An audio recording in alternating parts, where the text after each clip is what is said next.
Hello everyone! Welcome back to another episode of Necro Rising Studios. Today I am going to be talking about the opening cinematic. Now there's a lot of things that I like and don't like about the opening cinematic. The thing that I don't like is that there's a lot of programs out there that I could have made an opening cinematic that looked much better than what I created here. There is so much software out there that makes making videos so easy.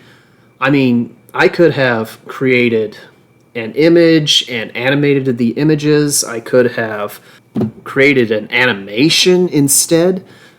But the reason that I decided not to is because the whole point is to learn how to make video games in a game engine, and that includes the opening cinematics. Even though I could have brought a movie into the game and played the movie and then switched to actual gameplay, I felt it was important to see what Default could do for making movies. So what I did is I decided to focus on 12 still images. I could have absolutely set this up so that it would have been more like an animation, but at 30 frames per second and at a 30-second opening, we're talking 900 still images. And I'm trying to keep the size to a minimum because I'm hoping that people will be able to download this game onto their phones, and the smaller that I can keep this, the better. One of the benefits of using still images is it keeps the size way down, and all the animations are just in the programming language in Default. So we don't have to animate screen shakes. We don't have to animate wipeouts and whatnot. It's just programming, and it keeps the size to a minimum. Also, I really did want to learn it. So here are the 12 still images that I created to put into Default. The great thing about this is that Default can do some animations with the stills and between the stills, and so that actually greatly reduces the size of the program. So if people want to download it, the more I can rely on the programming to make animation and less on still images to make the animation, the better. So we are now going to look at the different sections of the cinematic. So for this first one, if you look, you can see that it's fading in. So that's Default fading in, and that's just a simple program. I also have audio in the background. Now, to be fair, all my audio is stock audio that I downloaded from a free website, but it works for what I'm trying to do. I'm not here to learn how to make audio from scratch. I'm here to learn how to make a game. So you can, when I play the cinematic, I will play the cinematic in its entirety at the end so you can hear it. But for now, I'll just tell you that there is audio in the background of birds in a park playing, and then it just sits there for a bit, then hard cuts to this scene, and you can see it's shaking a bit, and that was on purpose. That is through Default, this shaking. So I didn't have to animate a shaking image. And there is also a rumbling earthquake noise in the background, which came out, I thought, pretty well. This is very short. I created this by taking this image and just smearing it in GIMP. There's a smudge, I think it's called, and I just smudged everything to the right, to the left a few times. The whole idea for this was to give the idea that the player, the character that the camera has the view from, is suddenly looking to the right. I'm not sure that actually came out. So here in this scene, you don't see anything, but you hear the earthquake, and there should still be some shaking going on. Meanwhile, a little dot is appearing. Now, the dot was created by Default, and I'm not happy with it.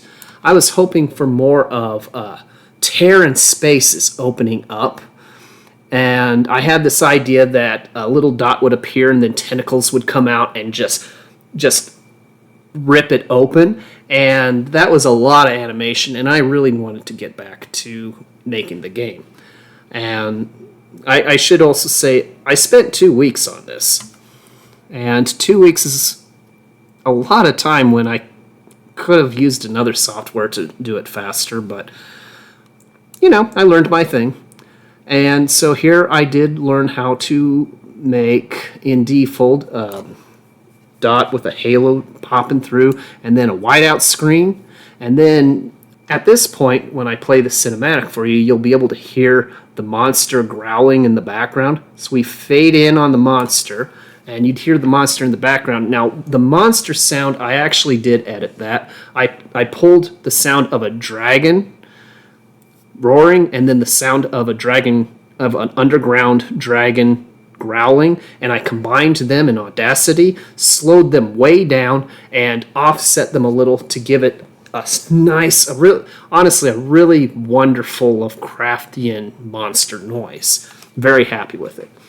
I did choose to have it white in this scene because the moon was white. So if it took the place of the moon, would it not also be white in the sky like the moon was?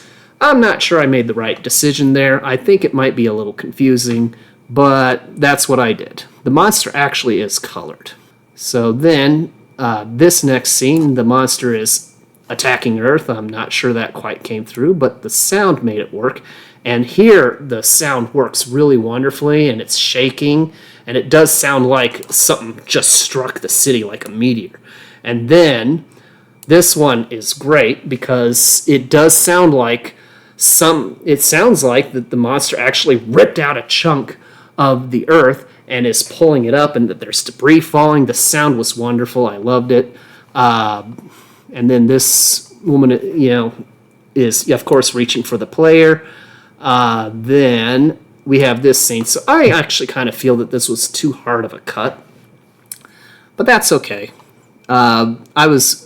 It gets across what I was trying to do, which is, they're saying a final goodbye is what they're doing. And then, of course, running in opposite directions because I really wanted to sell that they're they're going different places. She's going off to hide. He's going to the spacecraft. I don't really exactly like how the tentacles appeared in the sky, but these look so much different than these.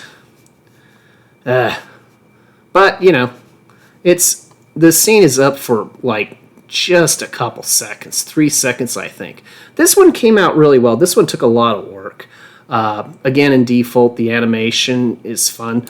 I created the cockpit. I made a translucent background for the windows, and then I put the original. Can I show it to you? Can I put? Come on. How far back, dude? Oh. So I took the original image here and I placed it behind this image to make it look like that he was in a spaceship heading out towards there. We got a sound that sounds like takeoff, and there's a jerking pattern that he starts up his engine and starts flying. I did have the problem that the flying sound was way too long. So once it transfers into game, it's still going. And I wanted it to stop, and rather than editing, because I couldn't figure out how to edit the sound to make it stop naturally, but it turns out default is capable of making the sound smaller. So that's what I did. And now we are in gameplay, and that was the opening cinematic. Let's watch the original cinematic. Here we go.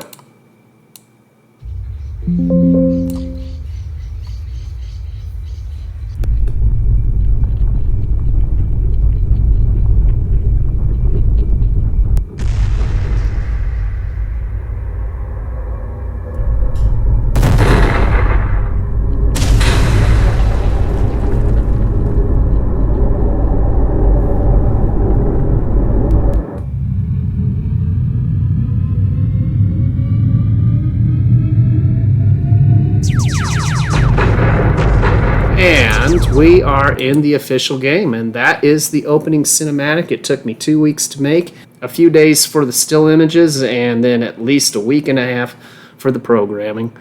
But a lot of that is I was having to learn as I went. So I'm happy with the opening cinematic. I'm hoping to do better in the future.